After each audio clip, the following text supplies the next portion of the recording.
नमस्ते दोस्तों, भारत एक लोकतांत्रिक देश है और यहाँ की सरकार को जनता चुनती है। और जनता कौन है? आप और मैं, हम सब। और हम ही लोगों ने देश के असल नागरिकों का हिसाब किताब ठीक से रखने और देश की सरकार को सही तरीके से चुने जाने के लिए चुनाव कराने की जिम्मेदारी दी है ECI, election commission of India, मतलब भारत निर्वाचन आयोग को, जो कि एक संवैधानिक संस्था है और पूरे देश में चुनाव के माध्यम से सरकारों का निर्माण करती है। अब होता क्या है कि 10-20 साल में हमारे देश में करोड़ों नए लोगों का जन्म होता है और करोड़ों पुराने लोग हमें अलविदा कह जाते हैं। इससे जो ईसीआई ने नागरिकों की गणना कर रखी है उसमें कुछ गड़बड़ियां आ जाती हैं। किसी दूसरे देश से घुसपैठिए आ गए या हमारे देश के कुछ लोग बाहर चले गए, इससे कई अलग अलग प्रकार की गड़बड़ियां इलेक्शन कमीशन के डेटा में आ जाती हैं। ऐसे में कुछ सालों में चुनाव आयोग अपने डेटा को पुख्ता रखने के लिए एक डेटा का रिवीजन करता है, जिसे कहते हैं SIR, स्पेशल इंटेंसिव रिवीजन। अभी हाल ही में ये SIR बिहार में कंप्लीट हो चुका है और अब भारत के 12 राज्यों में और हो रहा है। ये 12 राज्य हैं: अंडमान निकोबार द्वीप समूह, छत्तीसगढ़, गोवा, गुजरात, केरल, लक्षद्वीप, मध्य प्रदेश, पुदुचेरी, राजस्थान, तमिलनाडु, उत्तर प्रदेश और पश्चिम बंगाल। अगर आप इनमें से किसी एक राज्य से हैं तो आपको ये वीडियो पूरा जरूर देखना चाहिए, क्योंकि इस वीडियो में मैं आपको आसान भाषा में बताऊंगा कि SIR में आपको करना क्या है जिससे कोई गड़बड़ी ना हो। तो चलिए वीडियो को शुरू करते हैं।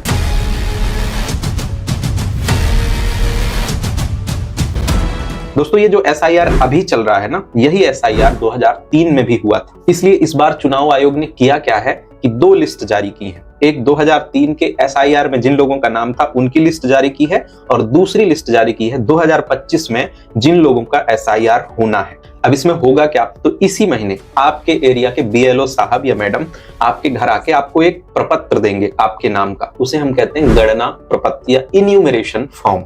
और एक काम करिएगा, जब आपको BLO साहब वो प्रपत्र दें तब आप उनसे पूछ लीजिएगा कि सर आप देख के बताइए कि क्या हमारा नाम 2003 के SIR वाली लिस्ट में है। जवाब मिलने के बाद आपको पूछना है कि क्या हमारा नाम 2025 वाले SIR में है।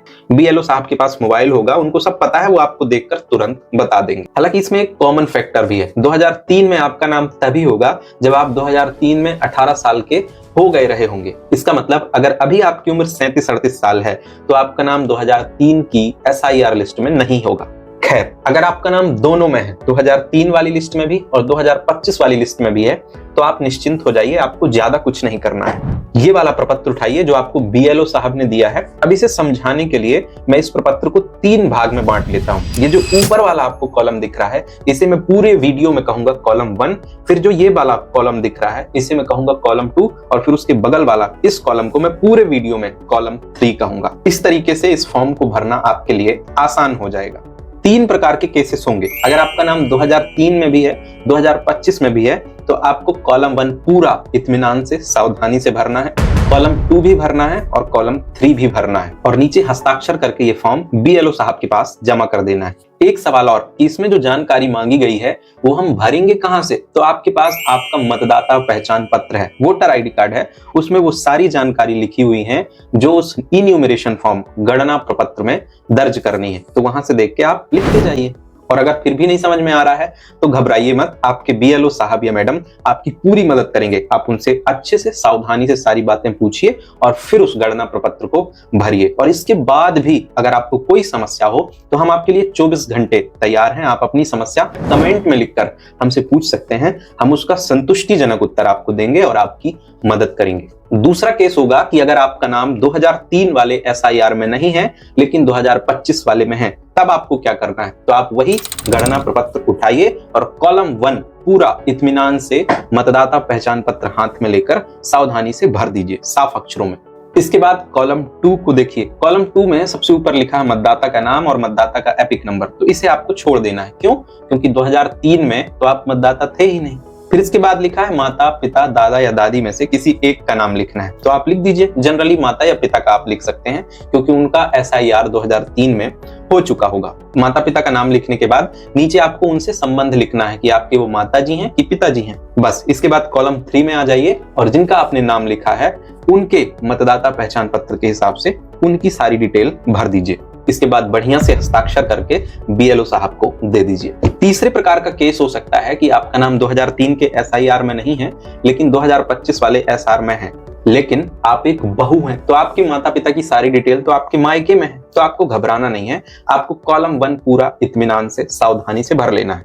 अब आ जाइए कॉलम 2 में। कॉलम 2 में मतदाता का नाम और एपिक नंबर छोड़ देना है, क्योंकि आप 2003 के एसआईआर में नहीं थे। नीचे लिखा है माता पिता दादा या दादी में से किसी एक का नाम, तो आप लिख दीजिए माता या पिता का किसी का भी नाम। उसके नीचे उनसे आपका संबंध क्या है, वो आपके माता है या पिता है, ये लिखना है।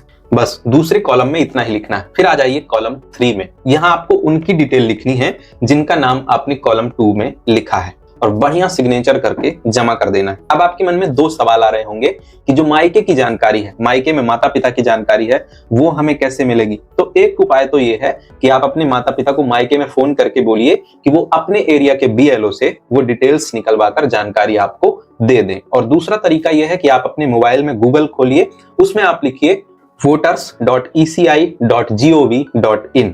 भारत के निर्वाचन आयोग का एक पोर्टल खुलेगा, उसमें आपको 2 रंगीन कॉलम दिखेंगे। पहले में लिखा होगा कि 2003 की एसआईआर लिस्ट और दूसरे में लिखा होगा 2025 की एसआईआर लिस्ट। आप उसमें क्लिक करके अपना राज्य, जिला, विधानसभा क्षेत्र और गांव का नाम दर्ज करके अपने मायके वालों की डिटेल्स हासिल कर सकते हैं। इसमें भी अगर आपको कोई समस्या आ रही हो तो कमेंट करिएगा, हम तुरंत आपकी मदद करने की कोशिश करेंगे। दूसरा सवाल आपके मन में आएगा कि क्या होगा अगर हमारा नाम न 2003 में है और न 2025 में। तो बधाई हो, आप नए वोटर हैं। आप बीएलओ साहब से संपर्क करिए, उनसे मदद करके फॉर्म 6 भरिए और अपना पहला मतदाता पहचान पत्र प्राप्त कर लीजिए। ऐसा करने से आप भारत के मतदाता बन जाएंगे, आपका मतदाता पहचान पत्र बन जाएगा और आप 2025 के एसआईआर में शामिल भी हो जाएंगे। तो दोस्तों ये थी एसआईआर की शुरुआती डिटेल। इसमें आपको कोई दस्तावेज नहीं देना है। बीएलओ साहब आपके घर आके आपको एक गणना प्रपत्र, इन्यूमरेशन फॉर्म देंगे, उसको सावधानी से भरना है। भरना कैसे है वो मैंने पूरे वीडियो में आसान भाषा में बता दिया है। अब कई केसेस ऐसे भी होंगे